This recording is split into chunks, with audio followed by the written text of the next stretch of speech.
Hello guys, Koyeli national ব্লগে সবাইকে স্বাগত জানাচ্ছি। আজকে রান্না পুজো, সেই জন্য আজকে সব বাসন মেজে নিয়ে আমি এবং আমার যা চলে এসেছি সবজিগুলো কেটে নিতে। তো সবজিগুলো কাটা হয়ে গিয়ে তারপর শাশুড়ি মা সবজির মধ্যে নুন আর হলুদ মিশিয়ে দিচ্ছে, মানে মিক্স করে দিচ্ছে। আর এদিকে আমাদের রান্না পুজোর কিছু নিয়ম আছে। তো গ্যাস জ্বালার প্রথমে আমাদের হাঁড়িটাকে, মানে ভাতের হাঁড়িটাকে সর্ষের তেল মাখিয়ে দেওয়া হয়েছে, মানে কিছু নিয়ম আছে। তারা ধূপ ধূপ ছিল। এদিকে আমি চাটা বসিয়েছি, কিন্তু তোরা চা খেতেই হবে। এদিকে জলটা বসিয়ে দেওয়া হচ্ছে।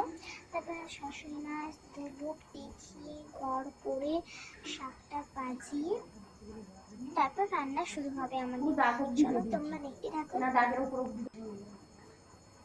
আর এদিকে গঙ্গা জলটাও ছিটিয়ে দেওয়া হচ্ছে, মানে গঙ্গা জলটা ছেটাতে হয়।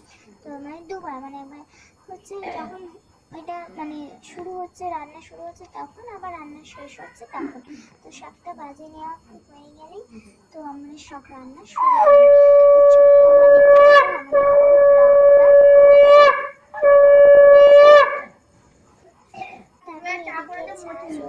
আলু ভাজতে। তো আলু ভাজাটা ভেজে নিচ্ছে, আর ওদিকে ভাতটা হচ্ছেই। আর মানে চায়ের বাটিটা আমাদের ভেজে নিচ্ছে, আর এদিকে আমি ভাজছি।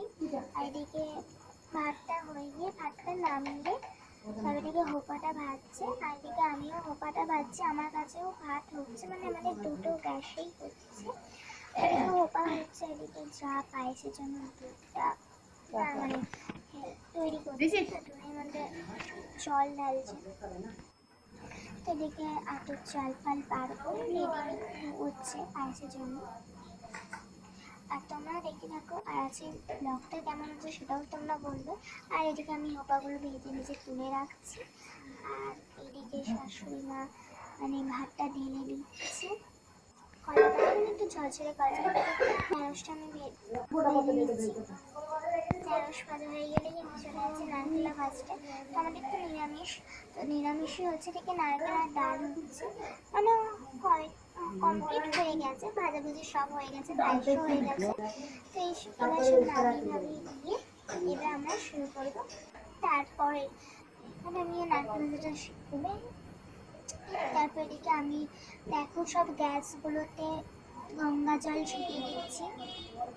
গঙ্গা জলগুলো ছিটিয়ে দিচ্ছি। তো দেখো যে যে গ্যাসে রান্না হয়েছে সব গ্যাসগুলোতেই, তারপর যেমন শুরু হয়েছে তেমন শেষও করছি, প্রদীপ জ্বালিয়ে। তো মামুনা সেটাকে খেতে দিয়ে, মামুনা সবকে খেতে দিয়ে শেষ করছি, মানে খেতে দিচ্ছি না, মানে একটু প্রদীপ ধূপ দেখিয়ে দিচ্ছি। তো আজকে এইটুকু, তোমাদের সাথে আবার পরে দেখা হচ্ছে। টাটা।